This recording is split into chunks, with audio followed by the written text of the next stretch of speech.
Good morning Madhya Pradesh. आपको मिलेगी मध्य प्रदेश की पूरी खबर अगले 24 मिनट में। मैं हूं आपके साथ राहुल सौमित्र, लेकिन सबसे पहले टॉप न्यूज। मुरैना में बेखौफ रेत माफिया, वन विभाग की टीम पर फायरिंग करके हुए फरार। विभाग ने 12 ट्रॉलियों को किया जब्त। ग्वालियर के बाल सुधार गृह से भागे 2 बाल अपराधी पकड़ाए। चोरी और हत्या के मामले में थे बंद, टॉयलेट की दीवार से छेद कर हुए थे फरार। इंदौर निगम घोटाला मामले में बड़ा एक्शन, ऑडिट शाखा से जुड़े 2 और अधिकारी गिरफ्तार। भोपाल और इंदौर से की गई गिरफ्तारी। कल तीसरी बार प्रधानमंत्री पद की शपथ लेंगे नरेंद्र मोदी। शाम 7:15 बजे राष्ट्रपति भवन में होगा शपथ ग्रहण समारोह। आज दिल्ली में सीडब्ल्यूसी और कांग्रेस संसदीय दल की बैठक। कांग्रेस के अध्यक्ष मल्लिकार्जुन खड़गे की अध्यक्षता में होगी बैठक। मध्य प्रदेश में हार की करेंगे समीक्षा।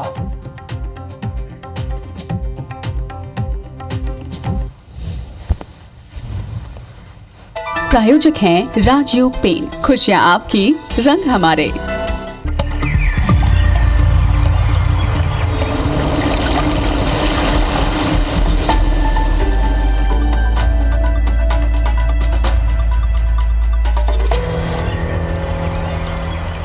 मध्य प्रदेश में स्थिति यह हो गई कि रेत माफिया जो हैं वो बेलगाम हो गए हैं। मुरैना से ये बड़ी खबर है। रेत माफिया पर वन विभाग ने कार्रवाई की है। वन विभाग की टीम ने रेत माफिया पर हवाई फायरिंग की है। कार्रवाई को देखकर चंबल नदी पार करके राजस्थान माफिया पहुंचे हैं। रेंजर ने चंबल नदी पर पहुंचकर कार्रवाई की है। माफियाओं को राजस्थान और मुरैना के बदमाशों ने संरक्षण दे रखा है। रेत से भरी ट्रॉलियों को छोड़कर माफिया फरार हो गए। 12 ट्रॉलियों को वन विभाग ने जब्त कर लिया। चिन्नौनी घाट पर अवैध रेत उत्खनन हो रहा था, जिसकी तस्वीरें भी हम दिखा रहे हैं। चलिए, कम से कम यहां पर वन विभाग ने कार्रवाई की। वन विभाग ने पकड़ा 12 ट्रॉलियों को, वरना तो ये माफिया इतने बेखौफ है मध्य प्रदेश में कि ये पुलिस और वन विभाग पर खुद ही हमला कर देते हैं। लेकिन 1 अरब 37 करोड़ का जो जुर्माना लगाया, उसके बाद से इन लोगों की हवा टाइट हो गई है। जो हमारी नदियों की दिशा मोड़ दे रहे हैं, नदियों से उत्खनन कर रहे हैं, रेत उत्खनन कर रहे हैं। और बड़ी बात यह है कि इसमें राजस्थान और मुरैना के लोगों का संरक्षण भी इन्हें प्राप्त है। रेत माफियाओं पर यह बड़ा एक्शन है, जिसकी सबसे पहले तस्वीरें हम आपको दिखा रहे हैं। टीम पर रेत माफिया ने हवाई फायरिंग भी की। रेंजर ने चंबल नदी पहुंचकर यह कार्रवाई की। सत्येंद्र सिंह तोमर इस वक्त हमारे साथ लाइव जुड़े हैं मुरैना से। सत्येंद्र, रेत उत्खनन माफिया तो बेलगाम होते जा रहे हैं। ये तो 12 ट्रॉलियां पकड़ ली है, वन विभाग ने कार्रवाई की है। जरा हुआ क्या और ये कब से हो रहा है, ये जरा हमारे दर्शकों को आप बताइए। बिल्कुल, लगातार देखा जाए तो चंबल नदी से उत्खनन जिस तरीके से प्रशासन जो दावे करता है कि उत्खनन बंद हो गया, लेकिन मुरैना जिले में कहीं भी उत्खनन बंद नहीं हुआ है। जिस तरीके से जो कार्रवाई आंकड़े दिखाए जाते हैं, वो आंकड़े भी निराधार, कहीं ना कहीं गलत देखने को आते हैं।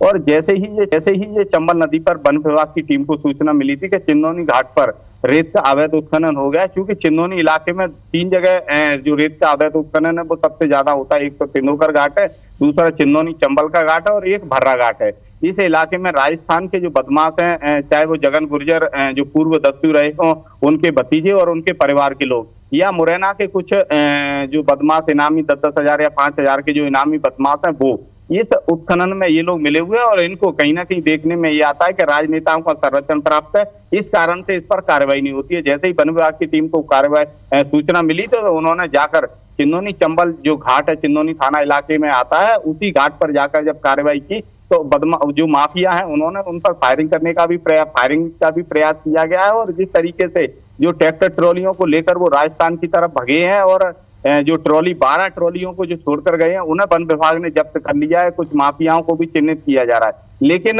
चूंकि वन विभाग ने ये बड़ी कार्रवाई की है और इस लगातार देखा जाए तो पुलिस भी कहती है कि रेत माफियाओं पर कार्रवाई करनी है। लगातार अभी जो प्रमुख सचिव बीरा राणा है, उन्होंने कुछ दिन पूर्व जो बीसी कर कमिश्नर, कलेक्टर, आईजी सभी अधिकारी उस बीसी में कॉन्फ्रेंस में मौजूद थे। उस समय उन्होंने रेत माफियाओं पर कार्रवाई करने के कड़े निर्देश दिए थे, लेकिन जिले भर में देखा जाए तो रेत की मंडियां भी लग रही हैं।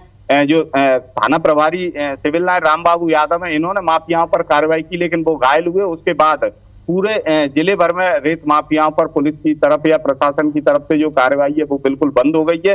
लेकिन ये तो वन विभाग की टीम को सूचना मिली थी कि चिंदौनी का नया घाट, इसमें कई कयास भी लगाए जा रहे हैं, क्योंकि प्रतिद्वंद इस समय चिंदौनी थाना इलाके में देखने को मिल रहा है कि पुलिस में ही आपस में जो वो है एक दूसरे के घाट खुले हुए हैं। जब एक का घाट खुलता है तो दूसरा कार्रवाई करता है, दूसरा का खुलता है, तो कहीं ना कहीं ये बताया जा रहा है कि थाना प्रभारी की भी भूमिका इसमें संदिग्ध बताई जा रही है, क्योंकि रेत का उत्खनन कई लंबे समय से ये घाट बंद पड़ा था। जैसे ही थाना प्रभारी छुट्टी गए हैं, बताया जा रहा है कि छुट्टी जाने से पहले इस घाट को चालू करा कर गए हैं। उसका एक बड़ा कारण है कि कहीं ना कहीं जो भिंड जिले में जिस तरीके से जो माफिया है वो थाने या जो भी वन विभाग माइनिंग जो भी रहते हैं उनको एक मोटी रकम देकर इस उत्खनन में वो करते हैं। ऐसे ही अब मुरैना जिले में ही भिंड के पैटर्न पर ही शुरू हो गया है, जिस तरीके से चूंकि अधिकारियों को मोटी रकम पुलिस के जो थानों में जो बैठे हैं देखिए, वो वन विभाग माइनिंग विभाग ये लगातार इस तरह क्यों बेलगाम होते जा रहे हैं। सत्येंद्र ने बताया है राजनेताओं का संरक्षण भी प्राप्त है।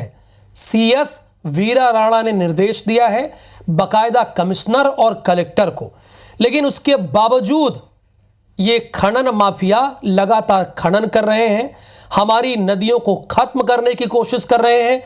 ये तो कहिए वन विभाग का कि इनकी 12 ट्रॉलियां पकड़ ली गई, वरना ये तो गोली मारकर फरार हो जाते हैं।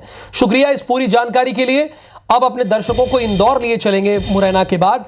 देवी अहिल्या विश्वविद्यालय में एमबीए पेपर लीक के मामले में बीजेपी नेता अक्षय कांति बम के कॉलेज से लीक हुआ था पेपर, यह जानकारी मिल गई। पुलिस ने आइडलिक कॉलेज के कर्मचारियों को गिरफ्तार किया। आइडलिक कॉलेज के चेयरमैन हैं अक्षय कांति बम। कॉलेज की वेबसाइट पर बताया गया है अक्षय कांति बम को चेयरमैन। मामले में कॉलेज की भूमिका सामने आने पर हो सकती है कार्रवाई। अरे भाई क्यों नहीं, इसमें तो क्लियर दिख ही रहा है, यूनिवर्सिटी से कॉलेज की संबद्धता निरस्त की जा सकती है। अक्षय कांति बम यहां के चेयरमैन हैं और इनके कॉलेज में एमबीए का पेपर लीक हो जा रहा है। आइडलिक कॉलेज इनका है, कर्मचारियों को गिरफ्तार कर लिया गया है। अब सवाल यह है कि कर्मचारी तो छोटी मछली हैं, इसमें बड़े लोग भी इन्वॉल्व हैं। बिना बड़े लोगों के इन्वॉल्वमेंट के पेपर लीक हो ही नहीं सकता। ये आप लिख कर ले लीजिए, स्टाम्प पेपर पर लिख लीजिए चाहे तो। लेकिन कर्मचारियों को पकड़ लिया गया है और अक्षय कांति बम का ये कॉलेज है जहां पर पेपर लीक हुआ है। तो अंशुल मुकाती इस वक्त हमारे साथ जुड़े हुए हैं। अंशुल, ये तो अक्षय कांति बम का कॉलेज है, यहां से बताया जा रहा है कि एमबीए का पेपर लीक हो गया है और गिरफ्तार सिर्फ कर्मचारी को किया जा रहा है, छोटे मोटे कर्मचारी को।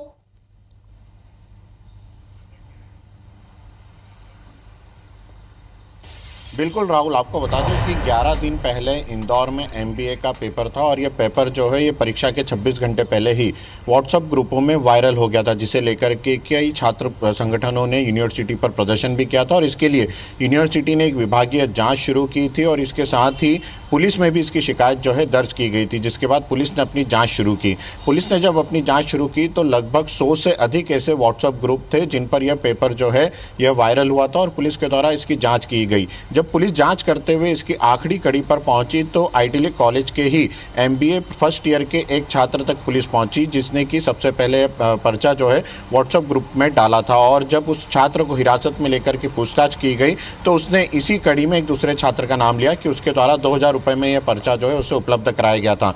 पुलिस पूछताछ में यह छात्र तो सामने आ गए थे, दोनों छात्रों को हिरासत में लेकर पूछताछ की जा रही थी, लेकिन सबसे ज़्यादा जो खुलासा हुआ वो इस मामले में ये हुआ था कि आइडिलिक कॉलेज का ही जो एक ऑपरेटर है उसने प्रिंसिपल के रूम में जाकर 3 इडियट फिल्म की तर्ज पर जो सील होती है उस सील को खोला था, उसमें से पेपर निकाला था और उसका कॉपी करके उस सील को वापस से लिफाफे को बंद करके वहां पर रख के उस पर्चे को बाहर छात्रों को भेज दिया था। और जब इस पूरे मामले का खुलासा हुआ तो पुलिस ने उस कर्मचारी को भी गिरफ्तार किया और इस पूरे मामले में कल देर शाम इन 3 लोगों को हिरासत में लेकर के पुलिस ने इनका खुलासा करा था। लेकिन सबसे बड़ी बात यह है कि ये जिस कॉलेज के छात्र और कर्मचारी थे वह आइडियल कॉलेज है और उस कॉलेज की वेबसाइट पर जिसे चेयरमैन बताया गया है वे अक्षय कांतिबम है। ये वही अक्षय कांतिबम है जो कांग्रेस से बीजेपी में आकर के चर्चाओं में आए थे, जिन्हें कांग्रेस ने लोकसभा का टिकट दिया था लेकिन वे बीजेपी में शामिल हो गए थे और उन्होंने अपना नाम वापस ले लिया था। इन्हें इस कॉलेज में चेयरमैन बताया गया और यही नहीं, अक्षय कांतिबम ही नहीं, इनके पिता जो कांतिबम है उन्हें भी इस कॉलेज में चेयरमैन बताया गया। यानी कि अक्षय कांतिबम और उनके पिता का ही यह आइडियल कॉलेज है जहां से कि एमबीए का पर्चा जो है वो लीक हुआ था। हालांकि इस पूरे कॉलेज नेता का किसी प्रकार की पेपर एमबीए का अक्षय कांतिबम से नहीं एक, आप जुड़े रहिएगा, एक और खबर है, दर्शकों को बता दें कि कॉलेज नेता का एमबीए का पेपर और लीक हो गया। यानी साल भर का आप मेहनत करिए और उसकी कीमत 2000, और इस कॉलेज के चेयरमैन नेता हैं, क्या इनके खिलाफ कार्रवाई की जाएगी? बड़ी सीधी सी बात है। इंदौर से अगली खबर भी है। नगर निगम फर्जी बिल घोटाले मामले में एक्शन लिया गया है। ऑडिट शाखा से जुड़े 2 और अधिकारी गिरफ्तार हुए हैं। अभय राठौर के संपर्क में रहे 2 अधिकारी गिरफ्तार हुए। भोपाल और इंदौर से इनकी गिरफ्तारी की गई है। कोर्ट में इन्हें पेश कर आरोपियों को रिमांड पर लिया जाएगा। ऑडिट शाखा से जुड़े 2 और अधिकारी गिरफ्तार हुए हैं। पहली बात तो आपको ये बता दें, अभय राठौर के संपर्क में रहे, ये अभय राठौर के जो संपर्क में हैं अंशुल, उन्हीं के खिलाफ कार्रवाई की जा रही है। अभय ने जो एक पत्र लिखा था पुलिस के अधिकारियों को, क्या उस पत्र का भी संज्ञान लिया गया? उन लोगों पर भी कार्रवाई की गई अब तक अंशुल?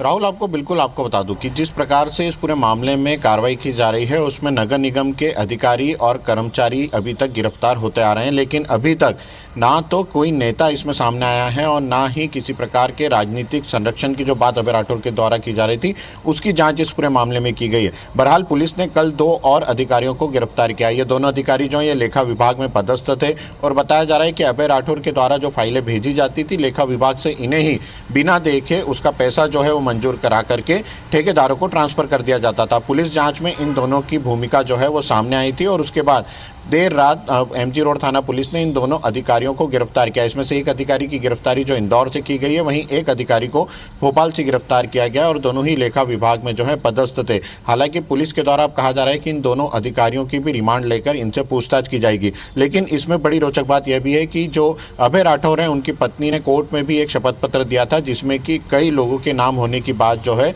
वह कही गई थी, लेकिन उस पर अभी तक किसी प्रकार का एक्शन जो है वो पुलिस के द्वारा नहीं लिया गया। हालांकि पुलिस के द्वारा यह जरूर कहा जा रहा है कि जो जिन जिन लोगों की भूमिकाएं सामने आ रही हैं उन लोगों को गिरफ्तार किया जा रहा है, लेकिन इतने बड़े घोटाले में बिना किसी राजनीतिक संरक्षण के ये घोटाला कर लिया जाए कि कोई राजनीतिक व्यक्ति, जबकि नगर निगम में 85 पार्षद होते हैं, उसके अलावा एमआईसी मेंबर होते हैं, महापौर होते हैं, कई आईएएस जो है वो होते हैं, और जब तक ये घोटाला हो रहा था लगभग इसकी राशि जो है वो पुलिस जांच में, चलिए इस पूरे मामले में कार्रवाई पर कार्रवाई की जा रही है जैसा कि हमारे संवाददाता अंशुल बता रहे हैं। खबर हटा से है, सिविल अस्पताल में नहीं मिली है शव रखने की जगह।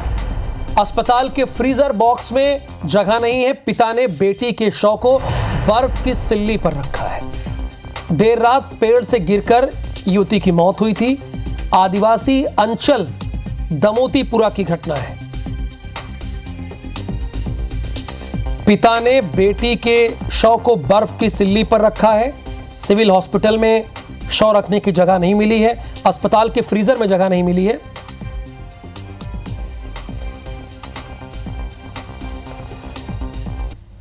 अस्पताल के फ्रीजर बॉक्स में जगह नहीं मिली।